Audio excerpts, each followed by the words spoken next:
গাজীপুরে জাতীয় নাগরিক পার্টির দক্ষিণাঞ্চলের মুখ্য সংগঠক হাসনাত আবদুল্লাহর গাড়িতে হামলার ঘটনায় ৫৪ জনকে আটক করেছে পুলিশ।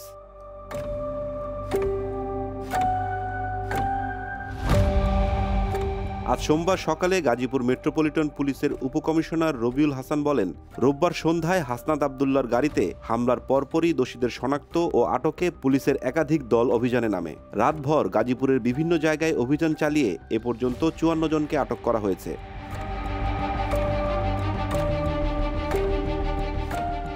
গতকাল সন্ধ্যা ৭টার দিকে গাজীপুরের চান্দনা চৌরাস্তা এলাকায় হাসনাত আবদুল্লাহর গাড়িতে হামলার ঘটনা ঘটে।